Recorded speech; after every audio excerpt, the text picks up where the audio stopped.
ever. I mean, we hosted 3 years ago now, Ivan Tony in our Silks restaurant at Cheltenham.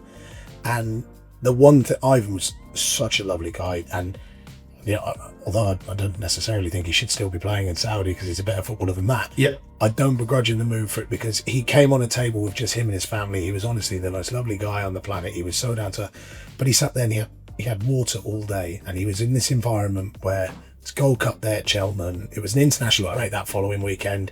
He wasn't playing for England at the time. So he could have gone and got himself scuttered. We were at Ascot, Royal Ascot, and obviously we collate dietary requirements and everything for people that are sitting down and eating.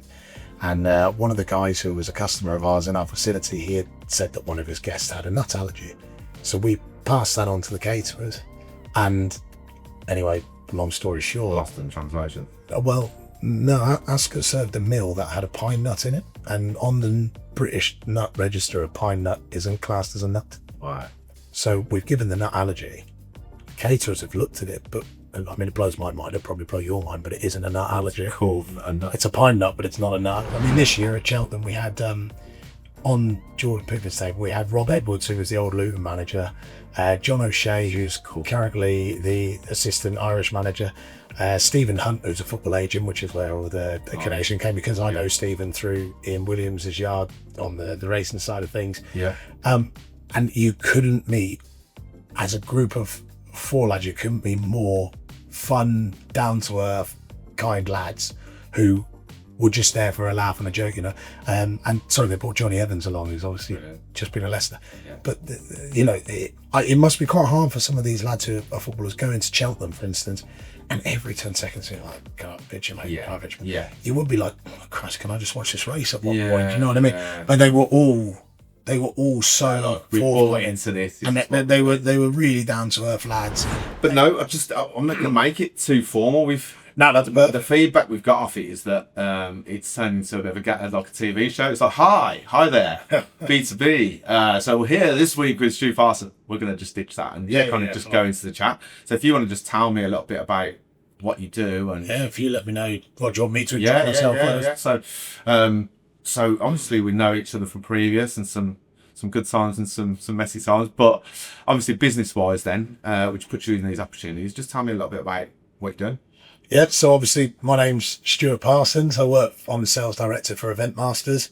Eventmasters are a Birmingham-based corporate firm. We're celebrating our 40th year anniversary this year. So Mark and Denise Shrewsbury, who own the business, have built it up all the way through the 80s. It's had a couple of different names in its earlier stages as well to get to where it is today. You can probably tell by my quite husky accent. I was going to say, can I explain? Stag do at the weekend and still acting in corporate. 35. No, the corporate world. This was purely pleasure. But I'm not from around these neck of the woods. I came to university in Birmingham. Actually lived in a house just over the way from there for a good 2 years.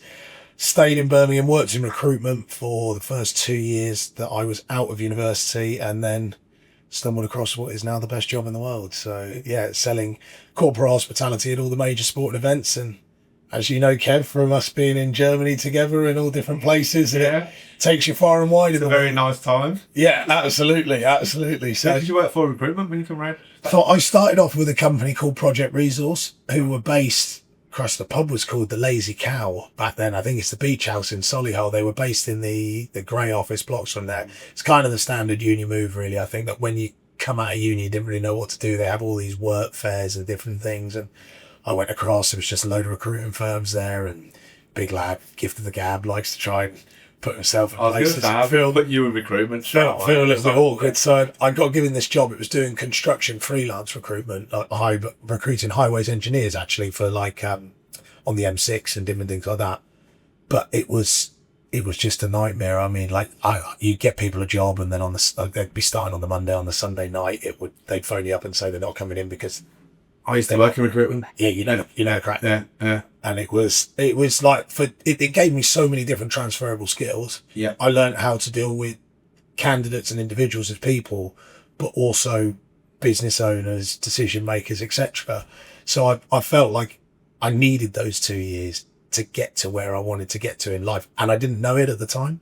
So it was quite a real good learning curve, to be honest. And the project resource people, I'm still very friendly with everyone there now. I mean, I think they're called Novartis nowadays. They've been bought out by another firm, but a chap called Andrew Slarek, who lives over in Solihull, he was the director there and very friendly. And then my boss at the time was a chap called Dave as well. And Dave now works for a recruitment firm called Danny Sullivan Group, who are actually one of my clients. Beautiful. At Beautiful. Eventmasters now. Yeah, never burned any bridges there. Yeah, so it's, you know, I've been very lucky in the sense that it was 2 years of my life that I'd never change and never regret.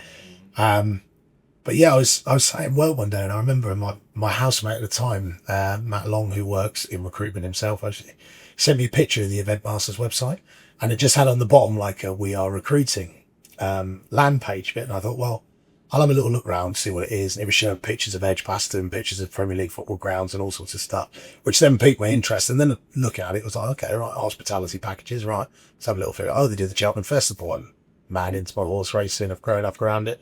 All right, so their gig is selling hospitality at Cheltenham Festival, at Royal Ascot, International Rugby. You've already got the product knowledge for all that, you know. So all of a sudden I'm thinking to myself, well, it sounds like something I can do, really.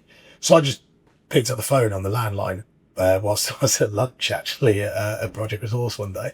And I phoned the office, and Mark's son, Mark and Denise, who are the family owners of Eventmasters, Elliot used to be involved in the business, and I managed to arrange a meeting with him.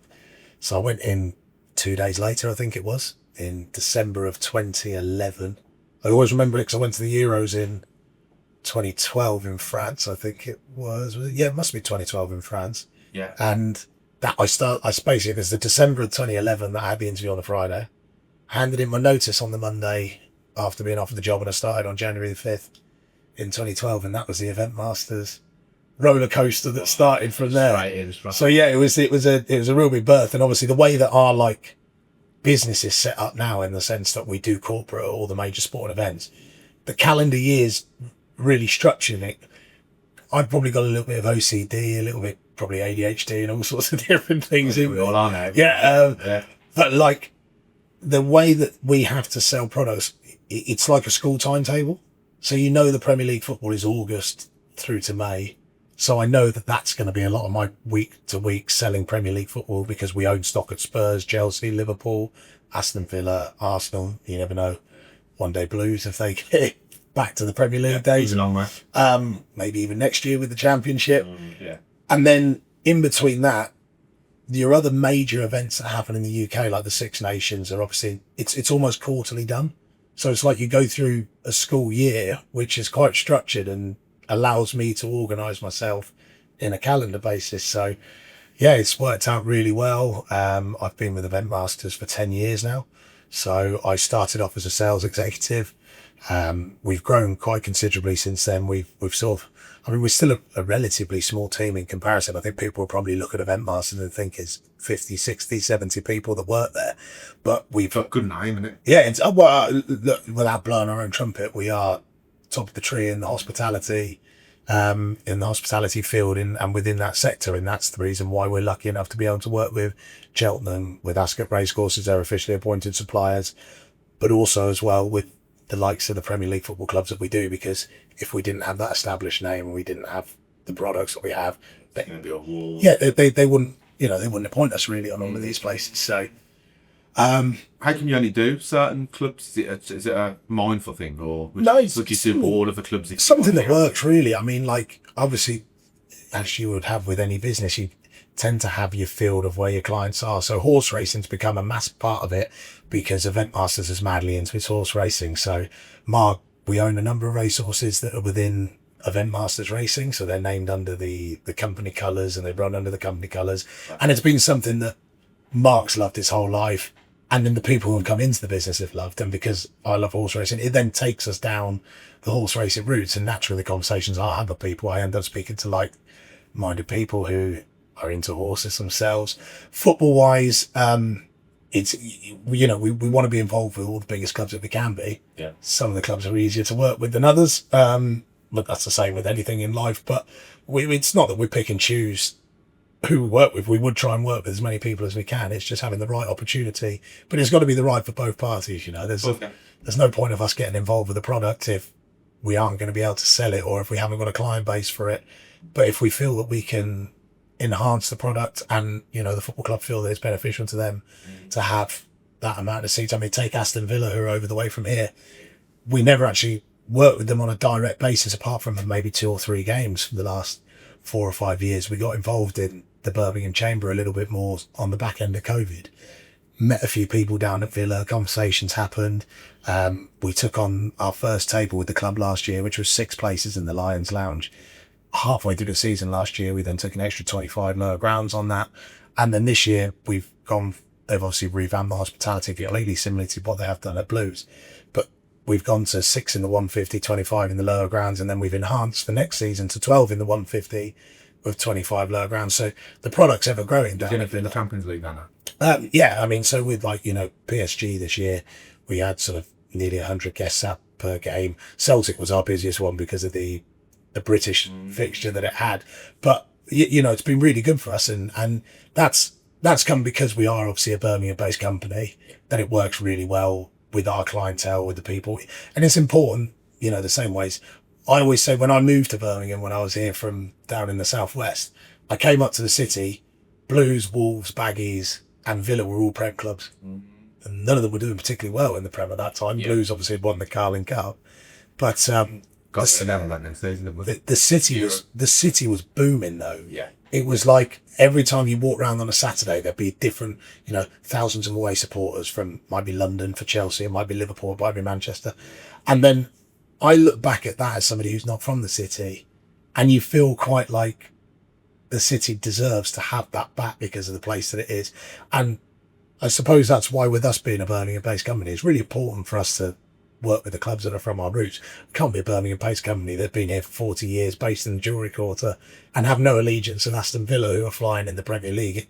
It almost seems a little bit backward, really. So, we do try and pick and choose who we can work with, but it has to work both ways as well, it's on that side of things. Yeah, so going back then, how did your gaffers get into it today?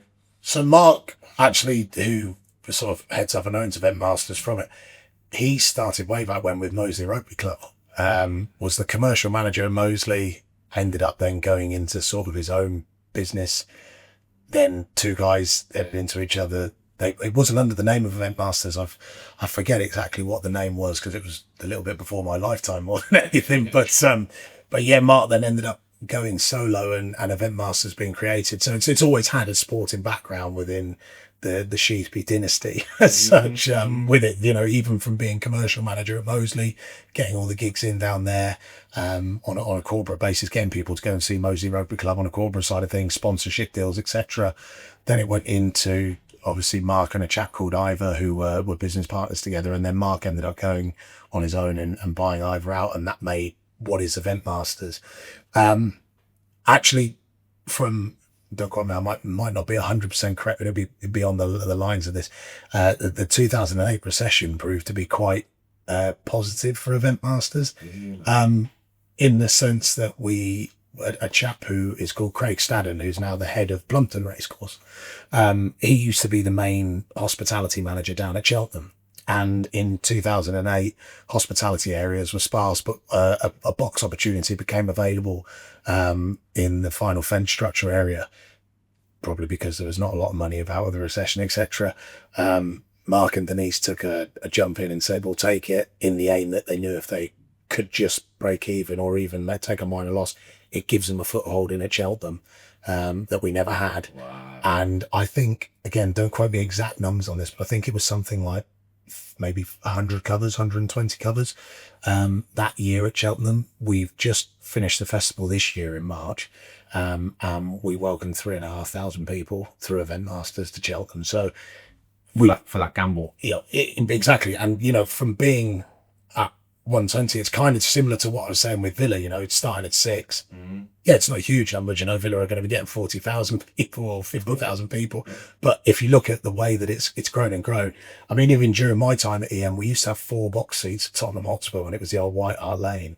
We're now at 100 premium seats per fixture, and that is the case for the NFL concerts, that happen there. So it's in terms of numbers wise, ridiculous. Yeah, it's phenomenal. I mean, it's quite amazing to see how it changes for all the different events as well. But bolting underneath and the whole. It's quite bonkers, really. And I mean, like the area that it's in as well, it almost looks like it's a massive like super space dome.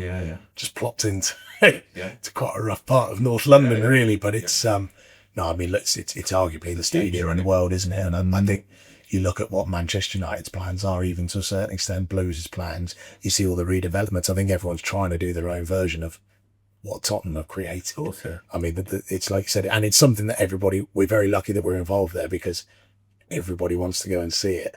And being in London, you get the foreign foothold as well of all the people coming in who are travelling for, visiting Americans, whatever else. And it is just such an iconic thing that you want to go and see. So, no, it's, it's really good. So, that's sort of a bit of a background into EM. But as I say, it's managed to be really stable. 40 years this year, which we're really chuffed about. We did a massive sponsorship in Ascot last week. We're a big believer in Eventmasters that you should give back to what you get out, and we take a lot out of horse racing. As I said, we had 3,500 people at Cheltenham, but in a month's time we're going to have nearly 5,000 people at Royal Ascot across the week, and we feel that it's a great way for us to profile and celebrate our 40th anniversary was to sponsor Royal Ascot Trials Day, which happened 2 weeks ago. So we had a really momentous day down there. We got to sort of brand up with Eventmasters around the cafe, and it was. He was judging about us, yeah. I always like to try and get the pictures taken in the frames that I shouldn't do, Kev. You know that. Oh yeah. So it was.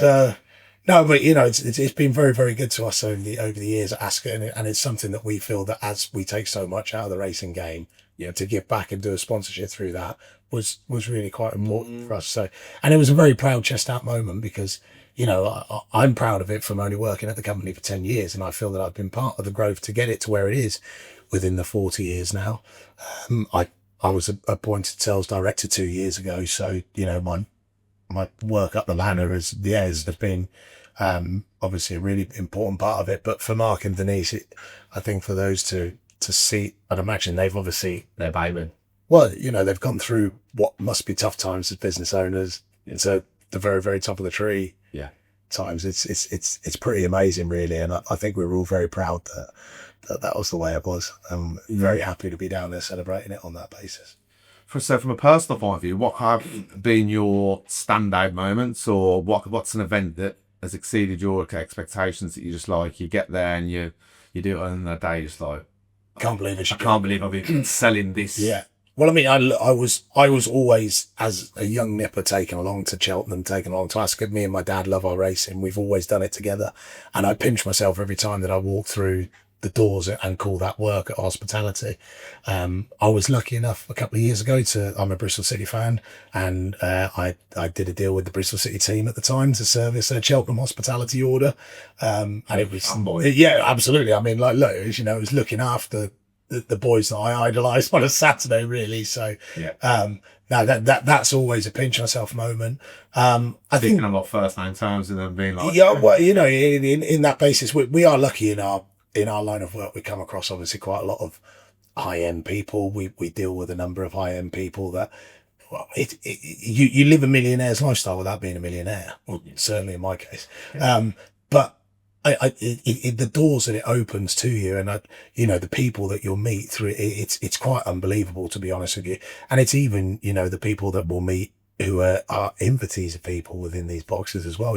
So we do a lot of work with sometimes even social media firms or even sort of makeup firms or whatever, who the people that they're bringing along, like we had Derek Chisora in our box at Twickenham, not so long ago, and you kind of look at the character that he is in the boxing ring and you think, oh, he can't be like that in real life, and then he's just as balmy as he is, and he's in his private life, and it's amazing to see how these people are in a privatized environment.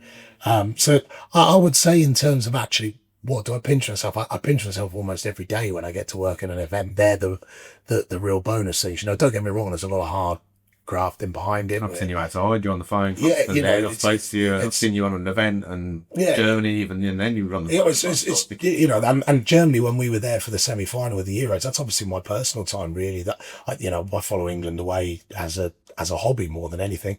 But the way that our world is, and our business world, if I don't answer the phone and I don't get the deals done and I don't look after my clients in the way that they deserve to be looked after, they can go and phone 100 other people, and it is very much, we're all in shark infested waters, and I've got to be the great white in the shark. It's only 10 pints deep. Yeah, well, look, absolutely. I mean, I always say that's probably one of my better skills that I've got. That I can be a bit more transparent. Absolutely. Yeah. But no, it doesn't allow us to sleep really. But I almost thrive on that basis with it as well, because at the same point, if my phone completely stopped ringing, I'd be more worried than if my phone wasn't ringing, if that makes sense. Yeah. So that's, long may the days where the phone's that just touched on that Germany trip. Unreal. I think I'm still feeling a bit hungover, just... The problem with that is that it's the German beer that's in it, isn't it? Because it's a great place to go and watch football. And to have Euros, it was wicked. I was too young. Brilliant as well. Yeah, well, they not in all areas. As a celebration. Absolutely. That square where we're sitting up the beer. It helps massively, doesn't it, when you win a game like we did in the 90th minute, and that's kind of the stuff that, as football fans. Yeah, we didn't go on and win the tournament, but we'll never forget that, will we? Like Watkins scoring that goal in the last minute. But it made the whole day as it was. And, you're leaving Birmingham at 6:30 in the morning on the flight. You're getting there at 8:30. The whole place is buzzing. Like you said, that town centre was, it was a wash of orange, wasn't it? But there was obviously a number of English there as well. Mm-hmm. And the Euros it's another thing that's even for a day, I was like, Watkins England today. You guys have got to try and let it go, Okay. But that's the beauty of being a Bristol City fan. There's not going to be any Bristol City or Bristol Rovers players that are going to be knocking on the international doorsteps to have any allegiance. Yeah, Jamie Curtin popping up for us. There's a lot of Reading fans out there as well who will be wanting to test Jamie Curtin. So yeah, exactly. Yeah. It's but no, even that's the kind of nice, in a weird way, that's like a personal thing. But when we take clients to be able to go to, obviously when we got to the final, we've got the connections that allow us to get hospitality packages, get tickets to all these things, and to be able to provide people with those experiences. I was just about to say that, as a normal person, for me, that's just looking around. I imagine that's the effect that you get from clients where you just like... Well, that's the real... the bonus out of it all really is the feedback that you get. I suppose you did celebs and the high end, doing all the high end stuff, but even on the middle stuff and the really nice stuff that you do that is affordable or it's a bit of a treat. Yeah, it's all levels. People we can cater for everyone's needs, and obviously certain things are more pricey than others. Certain things are more in demand than others with the way that it is. But it's no, it's a really special sort of feeling that you get, and it's hard to, and you can't separate.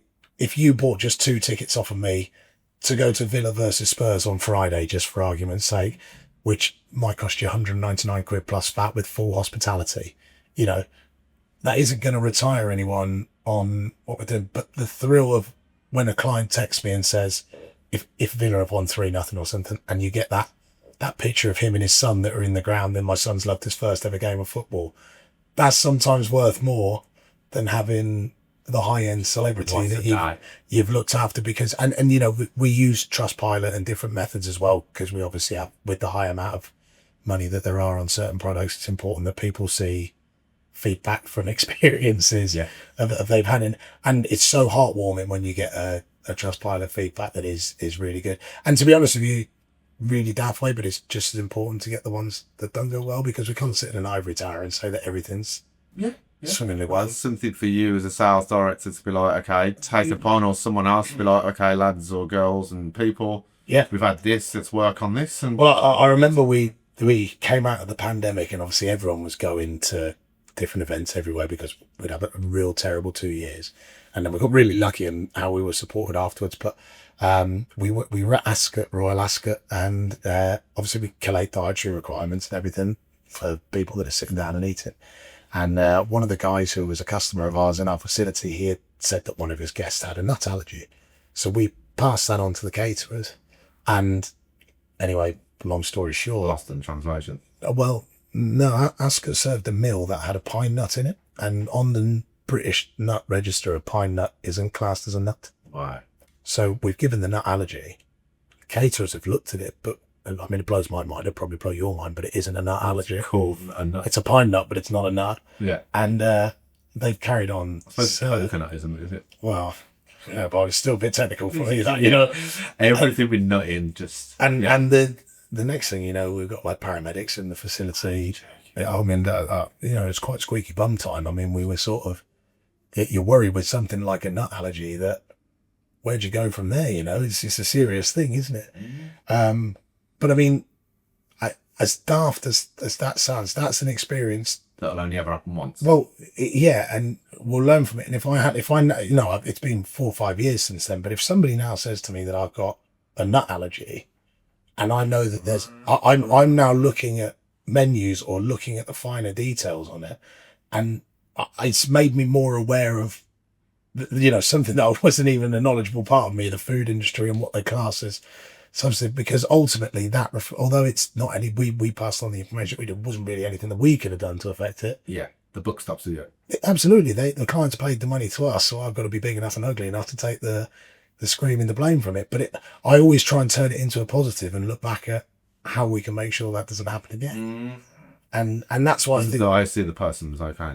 Yeah. Luckily, we didn't kill anyone. No. Not that would be hard. Yeah, I think that'd be real. I think that might even kill the most positive man. If I'm honest, and stuff killed a person. Yeah. But no, we've so I mean, you know, like, that's why I say all feedback is good feedback, because even the screams in life allow you to improve the product from what we've got, and they you know, the complaints that we can get can differ in all sorts of ways. We can have it where we might have oversold the restaurant spaces and it's a little bit tight in the facility, or we put 12 people on what really should have been a table of 10. And those experiences are there to make sure that you've got a better product in the future. So we obviously always love good feedback, but the bad feedback's just as important and sometimes a lot more helpful. And what I found is headed on as well. I'm coming back to them, commenting, sorry you felt that, and because people just sometimes, particularly Facebook reviews, I don't think you can do it on Facebook reviews, but people just delete it when they're trying, obviously Trustpilot you can't, but trying to hide from it, you might as well just front it, okay, sorry I felt that. And then people, if you look at the 1 stars and the 2 stars on people, it's apparent then how good the company is, on how good the comeback is on the comment or whatever. That's a massive plug to what Eventmasters is as a business, really. So you touched on it earlier about how, you know, when I'm walking in here, you're on the phone, etc., and the phone's never stopping ringing. We've got a 24-hour event service, which is basically any calls that happen after the hours of 9 till 5 that come through to my mobile phone. Unless I'm on a flight, that phone will get answered, and if it doesn't get answered at that point, if I'm on the phone, it will get called back, irrespective of if it's 11 p.m. at night, at 9 p.m. at night. Yep. And, you know, we have people, especially when they go to midweek football games in Premier League or even midweek racing evening events, you know, there's sometimes, especially with the way that we are in an e-ticketing world now, electronically, it doesn't always go as swimmingly to plan. And to have that luxury that somebody you can phone on a Saturday or a Sunday or on an evening and know that you've got... Just for a bit of assurance. Yeah. Especially the oldies. Well, I mean, they might not have anyone there to be like, oh. And I just think it's probably such a pro that Eventmasters have that luxury of, you know, and that's something that I love doing, and I love having that reassurance for our clients of doing it. And it's something that Mark and Denise had done for years and years before I came onto the scene. It's a bloody robot on a chat. Exactly that, or just sending an email and a text message and knowing that you're not going to get it picked up until if it's over a weekend, Monday, or if it was an evening the following day. At least if there is something that goes wrong at an event, our clients know that we can nip it in the bud there and then, and the experience isn't affected. And like you were saying with the Trustpilot, that probably goes quite a long way in the reflection of the firm and how it's perceived and how we try and do things, because everybody in business gets into it to obviously try and do things right and do things in the most professional way that you can. But everybody's fair and everybody understands that you can't always have these sunshine and roses in life.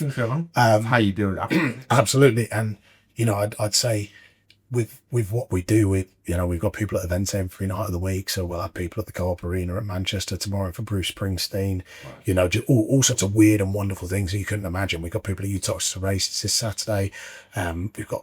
We do like the 3 open top bus experiences at the Epsom Derby at the end of the month, which you would look at and it's totally different to where it is, but we've got people that are in all sorts of different things, and it's majorly important that although 99.9% of it will all go well, that we react to the 0.1% to be available for when it doesn't. So yeah, it's a big thing, really. So going back in, we spoke to people in the past that work with sports people and celebs, and people who've got a bit of dough. Some of them can be a bit naughty. Is there anything that you can? Obviously, we spoke about it, that some of these people do sign NDAs and want to stay out of the. Yeah. Can you give us like a general kind of what's because you're a bit naughty when you're out. You'll encourage people to have drinks. Right, it's just part of the experience. Yeah, I'm a big child, and is there anyone that's well, we in terms of where we have, I wouldn't say anyone's a bit naughty, but when we look after footballers and football teams that come in, and that's always such a great group to look around, because you'll see straight away who's the linchpin in the life of the party out of the 20 plus lads that are there or so. I mean, for instance, this year we had Jordan Pickford in our restaurant down at Cheltenham, and I could see pretty easily why Pickford, after the Euros, when he was out having a few bevies, just getting himself in a bit of trouble. He was absolutely no issue in the restaurant, but you can just tell he's a laugh and soul, and he's got an aura about him. He's not afraid to go and have drink after drink after drink, and it's funny to see him on the other side of the coin as a normal bloke. But it's great for our clients as well, because having the England number one in your restaurant around and but he was approachable to everyone as well. He wasn't head up his arse about anything. But it's just think about these footballers though. Sometimes you think, so they're not drinking for 6-8 months of the year, and then when they do let their hair down and they do go out, or if they've had a break and stuff, they're probably in this 3 or 4. Sometimes in cases, never. I mean, we hosted 3 years ago now Ivan Toney in our Silks restaurant at Cheltenham, and the one thing, Ivan was such a lovely guy, and although I don't necessarily think he should still be playing in Saudi because he's a better footballer than that. I don't begrudge him the move for it, because he came on a table with just him and his family. He was honestly the most lovely guy on the planet. He was so down to, but he sat there and he had water all day, and he was in this environment where it's Gold Cup there at Cheltenham. It was an international break that following weekend. He wasn't playing for England at the time, so he could have gone and got himself scuttered, had a real knees up. But you could tell that he's obviously a very professional guy, knows exactly what he's doing with himself, got a good level head on him. He had a brilliant family around him, and he was so polite to all the other customers as well that were in the restaurant. It's very, very. You hope bad rap, doesn't he? Or he has done in the past that he's a bit of a, because everyone says they've gone chasing the money, but realistically, Kev, who doesn't in life? Like, unfortunately, we're all here to make a few. We're all trying to look after the next generation, our kids. Well, if somebody turned around to you or I and said, I'm going to pay you 300, 400 grand more a week, we'd be very daft people if we was not even consider it, really. So, he was one that I remember from hosting him on Gold Cup Day and just thinking, like, I wish him all the best, because just how professionally he kept himself with it. Which is the other end of the coin of what you were asking on the side.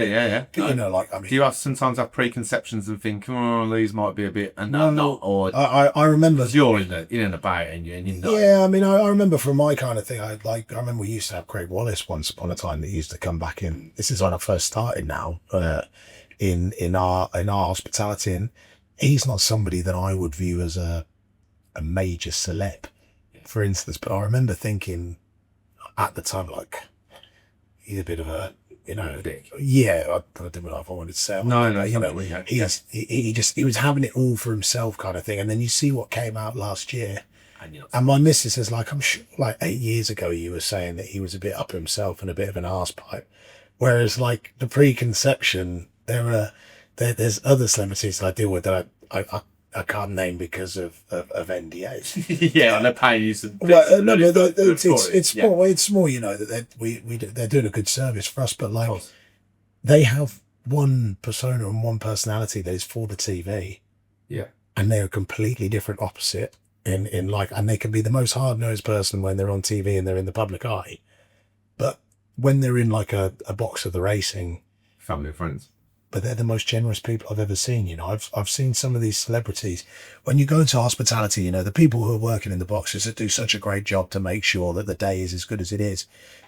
We all forget that these are going to be people that are working for agencies and are going to be on minimum wage. Life's hard for them where it is. And I've seen some of the top end celebrities that we deal with who are worth, money's no object to them. They've got so much of it.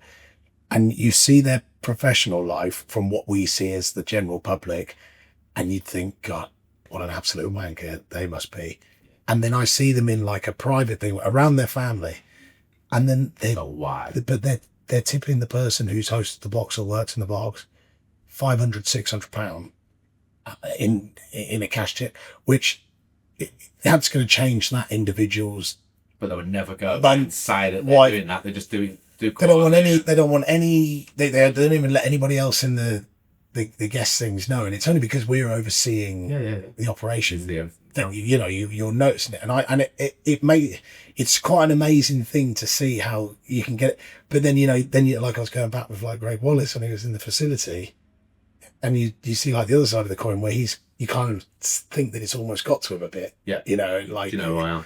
Yeah, exactly like that. So we haven't, but to be honest with you, we've been very lucky. I mean, for all of the football teams that we've hosted, we've never, I mean, you probably would have saw all those footballers a fair few years ago at Cheltenham that were winning the cups and throwing them over the, that was before my time. So I don't know who that was that hosted in there, but we, it's cool. I think it's moved on a little bit, hasn't it? Because there's that many cameras and there's that many stuff going on. Everyone's ready to shop someone as well. Yeah. You know, it's a dangerous world that we live in nowadays. If you think about it, a certain celebrity can't fart and get away with it, really, and that's sort of. And that's even going back to like Euro 96 and stuff. But obviously, with all the cameras and equipment stuff now, and I've seen these cool Google glasses. Some good Google glasses, no? And then similar to the cameras. Oh right, yeah, no, I've not seen them, but dangerous, man. Like, that's what I mean. Everybody's if you're dangerous, if you're doing the wrong things in front of them, of course you are. We all have a drink, and it's only somebody who only needs to. Out of context as well. Yeah, exactly, and you don't even get a chance. Me and you're right. If someone's seen us at the Euros and stuff, one of them might. If you get a clip of us, it might be they're good lads. If you see us pissing about, it might be like, oh, they've seen like. 100%. It depends what context. 100%. Yeah, and you know, with a lot of these guys, I do feel sorry for them in the celebrity world because they don't get the opportunity to defend themselves, and we all paint a picture of how they are. Yeah.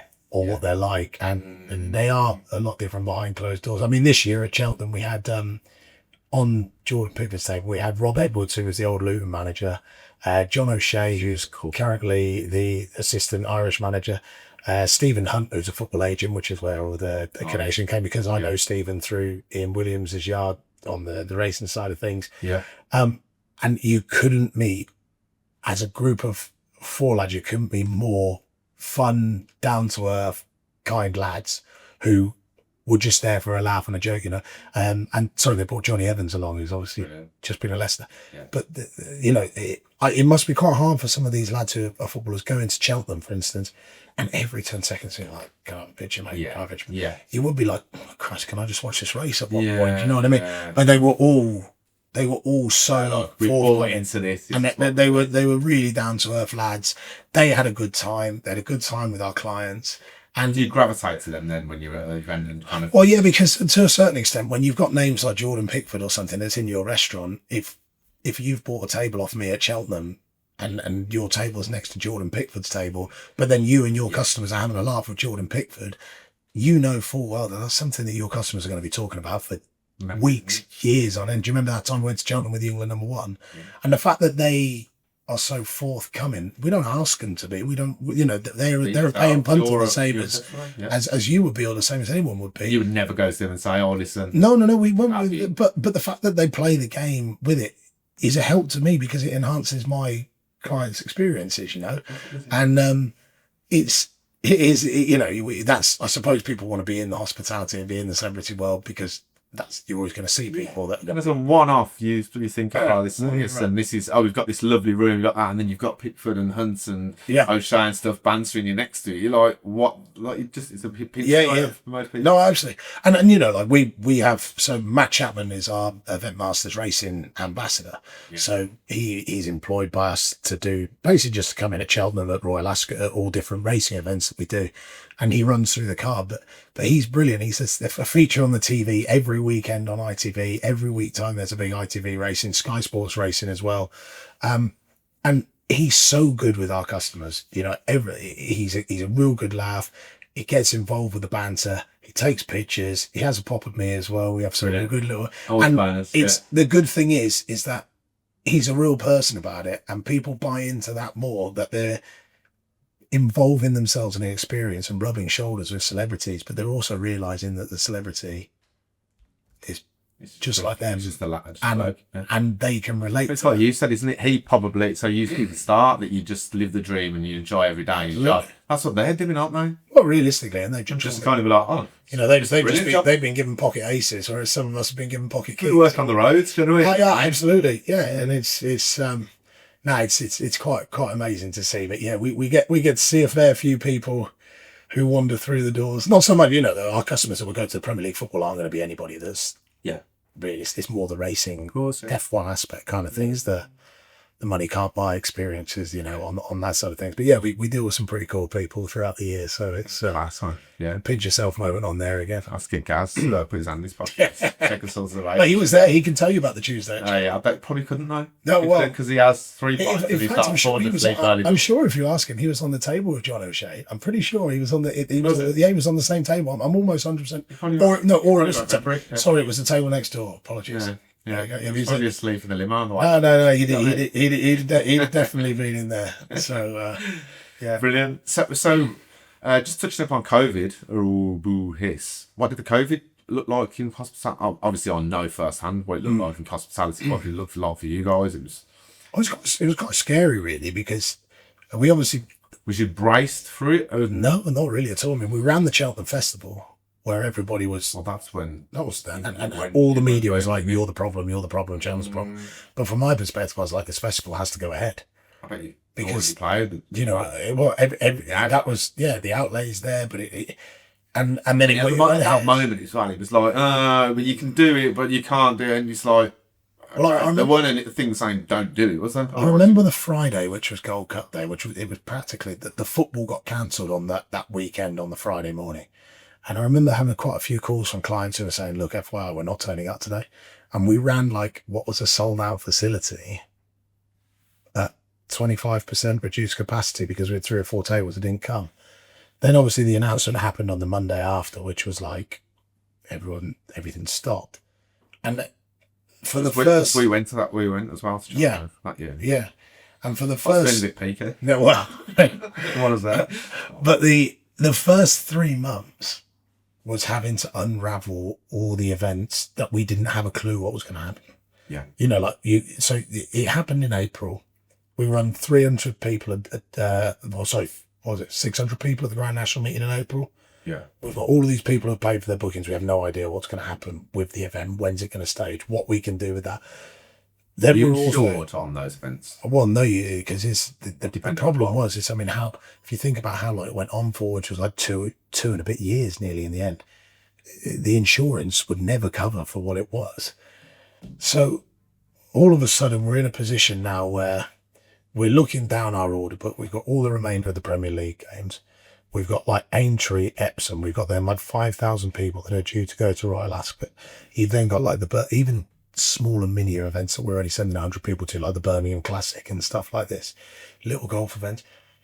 So myself and Mark, obviously we're waiting for the government as well, because I don't know what's happening. Mark's obviously, as a business owner, is having to be like, where am I going with this? What am I going to do? You know, are we going to have to lay people off? The furlough scheme comes in. So everybody goes onto a furlough system. I was lucky enough that I was put on the task with Mark to do the breakback of events, which I can't tell you how sane that kept me, because I was working luckily day to day, and I didn't have although it wasn't pleasant because I wasn't selling, I was just firefighting and trying to advise people best. So we ended up coming up with like a 3-way strategy, which we gave to all of our clients. So say that you'd book Royal Ascot with me, I'd phone you up and I'd say, hi Kev, obviously, we have no idea what's going on. We don't know when. We don't anticipate that Royal Ascot's going to go ahead in June. Yeah, as an educated guess. We don't even know if Royal Ascot's going to go ahead again next year. So let's try and make an idea, because as a business, we don't know where we stand as well. you've obviously been good enough to pay all of your funds for the table. You don't want everyone dragging all the money out at the same time, do you? So we came up with the 3-way attack that we did, and the first one was to roll the booking to the following year. Yeah. So just keep it all the same, put it in. The second one was you can take a credit note, cancel the booking, but that credit stays on file. The third one was, look, obviously because we're in a complete scenario we don't know about, we'll refund you, but we can only refund you 80%. So in theory, we'll give you the money back. You've already done some work on it. There's 20%. Well, by that point, you're down the line with it, kind of thing. And our clients were phenomenal. I mean, we're so lucky the way that they supported us.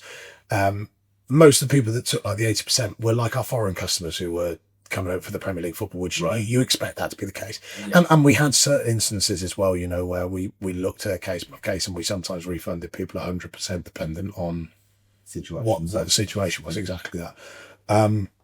But then we had the next stage when it was like 2 years later on of, right, okay, now we've got Ascot, let's say. We've got X, Y, and Z who's already booked into Ascot that's rolled over. We're now going to have the conversation with the racecourse, because the racecourse just held all of the money and whatever else. Yeah. And we were like, well, the only way that this can really pay is you've got to hold the price from 2 years ago and roll that into next year. So, but again, even venues were very understanding. I think everybody was in a scenario where we all knew we were up shit creek really, and we had to work with each other. Be careful not to upset. If they said no, then you might have said, well, shut off. Then we're going to take our business elsewhere. And then we got, well, obviously because of the way that COVID was, because everyone was so cooped up for so long, we ended up, when it opened up, we've placed all the bookings back into the people that are going, and then it's like, right, well, let's go and build another facility and let's go and sell 300 more spaces. Still like. And, we since COVID, we have been really, really well supported. And it's twofold, because the fact that it's made it so popular now, prices have obviously gone a lot more north than they were before COVID. Yeah.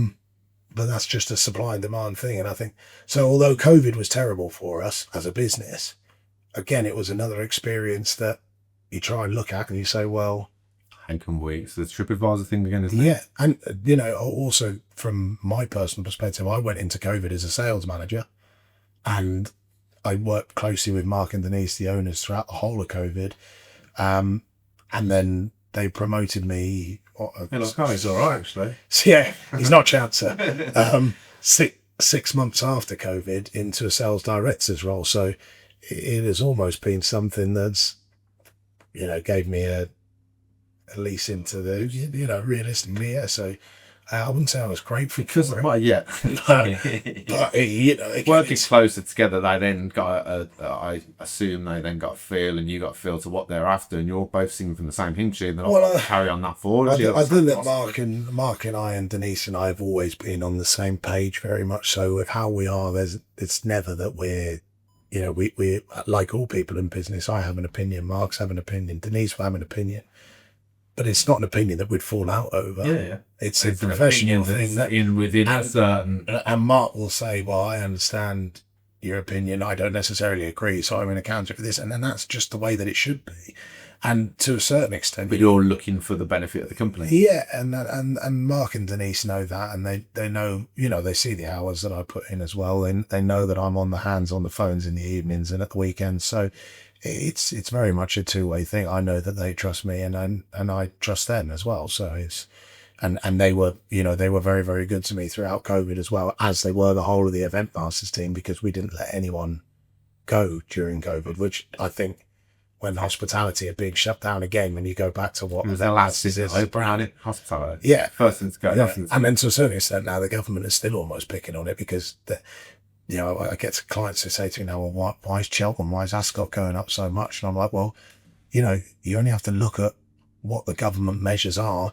They're taxing hospitality for everything. They're increasing minimum wage on everything. Now, I'm not saying that we don't agree with having minimum wage, but if the staff that are getting in these hospitality facilities have got to be paid X, Y, and Z more, then the prices have got to go up more, because they've got to cover for the, everyone's making a profit on it, isn't it? So you've got to work with that. Yeah. So just kind of finally then, so what's the future hold for Eventmasters? What's it hold for you? What are the plans? Can you let us into any secrets? And you're worldwide? Well, we do worldwide. We don't do like travel packages, but I've got clients that are going to the Monaco Grand Prix. I'll have clients that are going to... You can help facilitate that. And yeah, I'll have clients that are going to all sorts of different events globally, you know, like the Euros as well, when we have us to the World Cup next year in America. You having a bit of that? Yeah, well, we'll definitely be involved. We'll have options for tickets. I mean, we've even got clients going to Tottenham versus United in the Europa League final next Wednesday in Bilbao. So, but you know, in terms of what is the next 10 years hold, I think for Eventmasters we're looking to grow and get more portfolio from where we are now. We're always looking to grow our options and our packages, and we would like to, you know, we're a business that likes to not just sign up to deals that are on a 6-month basis or a year basis. We'd want to be working with a venue for 5, 10, 15 years exclusively. So we're always looking for the right opportunities. In terms of where it is, I see myself as part of the furniture at Eventmasters, and I'm a loyal man. I love the company to bits. I come into work every day smiling, and I've always been a big believer. I said it in my wedding speech last year. I said, if you can find a job where you enjoy it, you'll never work a day in your life. And I'm very much in that scenario now. So do you get about service level agreements with clients sometimes and preferred suppliers? Is it we have to go through people? No. We have to go through preferred suppliers this year. We have to do all sorts of things like that. So you get certain bits where you're just like, okay, he will be your sole supplier. No. We have some people who support me personally as their sole supplier, definitely. But then we also as well have people who won't. Who will sign a preferred suppliers list with us, but because of bribery and different things, they have to sign with 5 or 6 other people so that they get a quote, varying quotes, etc.